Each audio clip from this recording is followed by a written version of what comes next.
We just recently fired somebody, and we had a meeting with this guy, and the conversation was very simple. You know, he's insurance, all the stuff that he's doing, and I'm talking to this guy, and I said, look, you have to realize there's one thing that's very clear about you.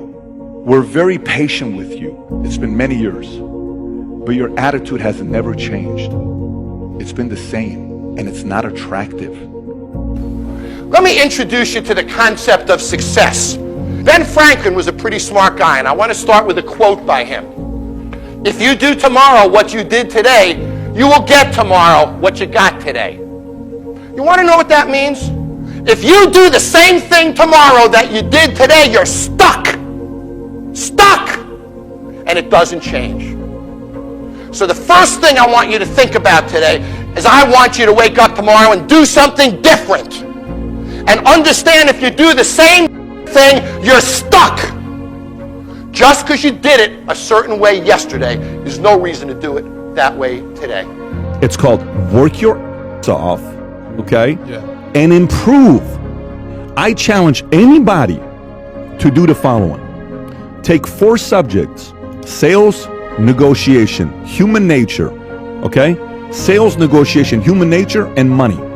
Go to Amazon. I will fund this if somebody wants to do this. You do it, you come back to me, nothing changed, I'll fund the whole cost that you had here.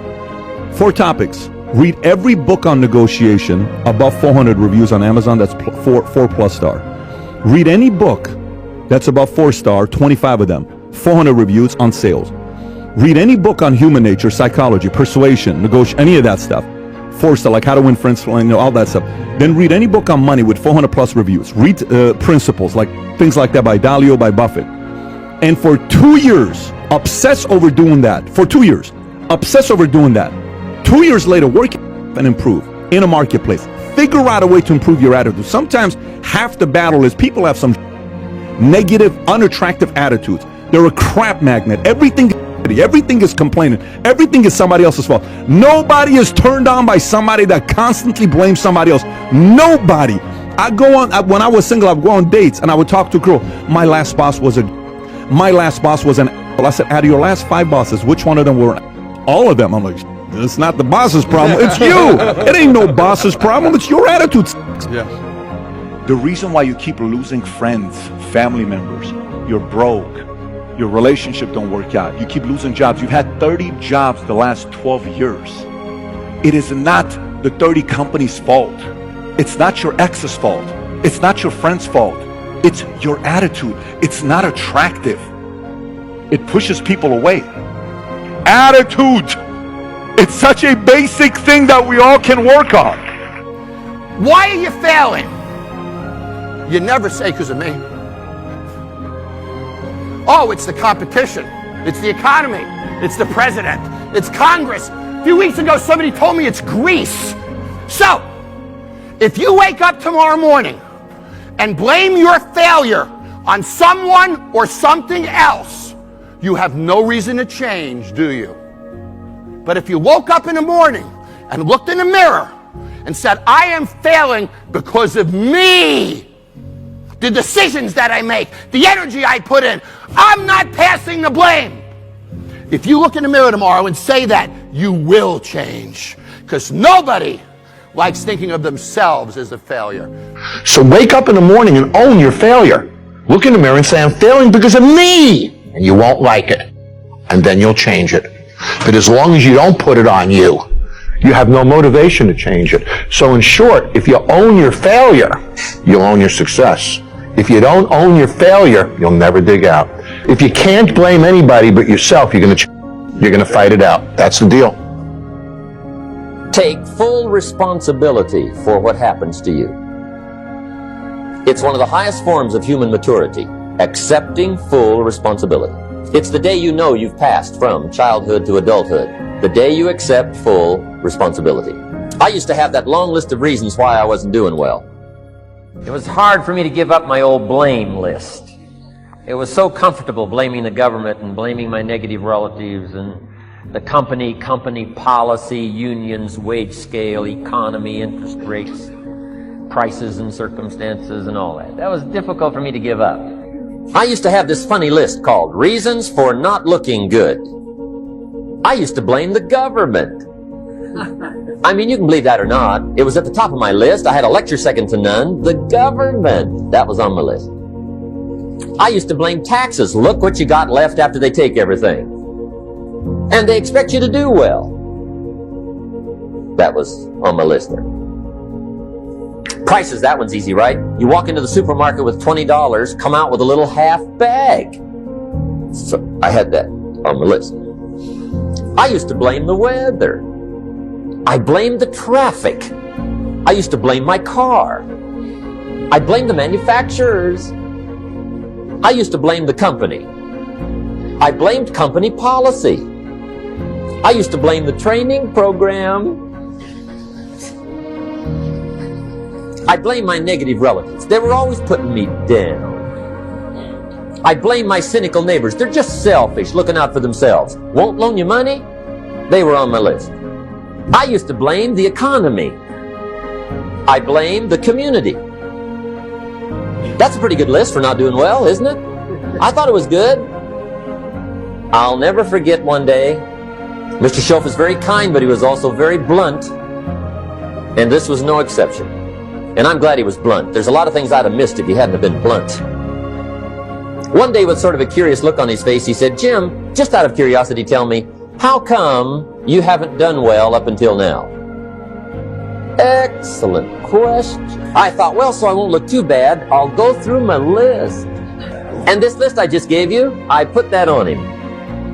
And he was very patient. He let me go through the whole thing, the government, the weather. I went through this whole thing. When I finished, he looked my list over very carefully. He said, "Mr. Rohn, big problem with your list. You ain't on it." When I went to work for him a few months later, I learned very quickly to tear up my list, reasons for not doing well, and I threw it away. And I got me a fresh piece of paper. And I put one word on it. Me. There's a Black Heritage spiritual that says, "It's not my mother nor my father, nor my brother nor my sister, but it's me, oh Lord, standing in the need of prayer." See, I used to blame everything outside. And then let me give you a little philosophy that helped turn my life around. But my teacher, Mr. Schoaf, said to me, "Mr. Rohn, if you want the future to change for you, you've got to change." And he said, if you don't change, the next 6 years of your life is going to be just like the last 6. You'll still be behind on your bills. You'll still be behind on your promises. But then he gave it to me in the form of a promise. "Young man, if you will change, everything will change for you." He said, if you'll change your philosophy, you'll change your habits, if you'll refine your thinking, if you'll change and accept some new disciplines, if you'll turn the corner where you've been in the past, go for a new life for the future, he said all kinds of remarkable things will happen for you if you will change. It's not what happens that determines the quality or the quantity of your life. It's not what happens. And the reason is because what happens to about everybody. No different. The sun went down on all of us last night. A common event, a happening. And I found out that the same things can happen to two different people. One gets rich and one stays poor. Why is that? It's because it's not what happens, but rather it's what you do that changes everything. So that's a key phrase. It's not what happens, it's what you do. What happens is about the same. You might put that in parentheses here. Same. What people do, that's what's different. Somebody says, "Yeah, but you don't understand the disappointments I've had." Come on. Everybody's had their share. Disappointments are not special gifts reserved for the poor. Everybody has them. The difference is what you do about it. It's not the weather. I used to blame the weather, and I discovered it rains on the rich. So see, that won't help. Two men wake up one morning, there's a rainstorm on. One of them looks out his window, sees the rainstorm, and he says, "Wow, what a storm. With weather like this, they can't expect you to go out and make sales." He stays home. Same morning, The other guy looks out his window, sees the same storm, says, wow, what a storm. But he says, you know what, with weather like this, what a great day to go out and make sales. Most everybody will probably be home, especially the salesman. See, that's the difference in how your life works out. It's not what happens, it's what you do.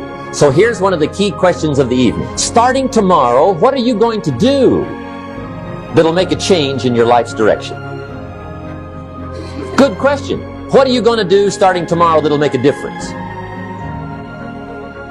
Now see, if you don't do something starting tomorrow that'll make a difference, guess what? It's gonna be the same. And see, that way you can guess what the next 5 years are going to be like. Look at the last 5. Because the next 5 are going to be like the last 5 unless you, major key, tomorrow, change it all. Or change a little, or change something, or don't change. It's choice time. You can do whatever you want. But it's nice to know any day you wish you can change your whole life. What can you do starting tomorrow that'll make a difference? Good question. What can you do with economic chaos, massive disappointment? What can you do with a broken heart? What can you do when it won't work? Good question. So if I had a word with you tonight, one-on-one, just you and me, I think my personal advice to you would be, this year, 1981, reach down inside of you and come up with some more of those remarkable human gifts.